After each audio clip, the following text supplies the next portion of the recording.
अलवर के राजर्षि कॉलेज में विद्यार्थियों को प्रमोट करने के बजाय फेल करने के मामले में आक्रोश जारी है।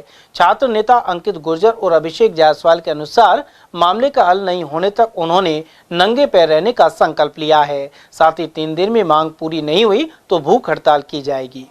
हमने अभी 2-3 दिन पहले एक प्रदर्शन किया था, विरोध प्रदर्शन किया था गेट पे, जिसमें प्राचार्य जी के द्वारा और पुलिस प्रशासन के द्वारा हमारे साथियों को उठवा लिया गया था, जिसमें हमको शाम को 4-5 बजे छोड़ा। हमने प्राचार्य जी का बहुत बहुत धन्यवाद दिया उसमें कि भाई आपका बहुत बहुत आभार, आपने हमारे साथ ये किया। हमारा सबसे बड़ा जो वो है, जो प्राचार्य हमारा सब कुछ है, उससे हमने बहुत निवेदन किए, लेकिन उन्होंने हमारे ऊपर ध्यान नहीं दिया। 1.5 महीने पहले बच्चे फेल हुए, अब 1.5 महीने पहले बच्चे पास हुए, अब फेल हुए हैं। इनका क्या होगा, कुछ नहीं है। तो आज से मैं और मेरे साथी अभिषेक जायसवाल नंगे पैर घूमेंगे और 3 दिन का अल्टीमेट देते हैं प्राचार्य जी को।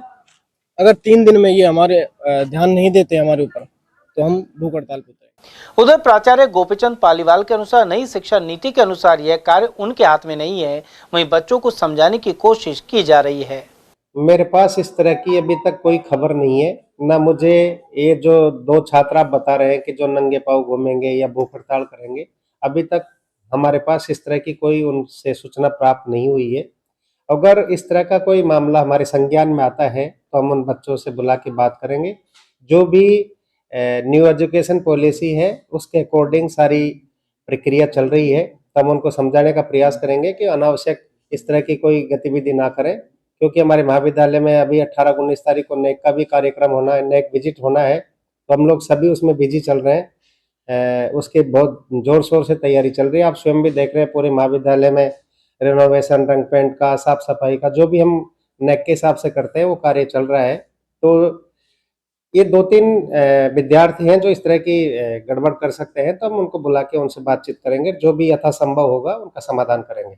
देखिए, फेल करने की, पास करने की जो बात है वो हमारे हाथ में नहीं होती है। जो एनईपी के नियम है उसके अकॉर्डिंग ही सारी प्रक्रिया होती है।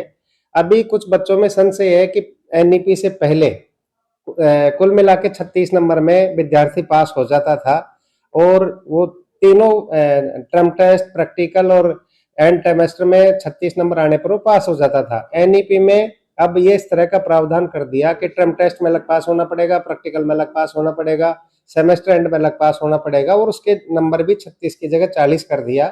तो ये थोड़ा सा बच्चों में भ्रम है। इसके लिए मैंने हमारी गोपनीय शाखा में परीक्षा नियंत्रक महोदय से भी बात की है कि बच्चों को ये मैसेज कन्वे करवाएं कि अब ये नियम हो गए एनईपी के अनुसार।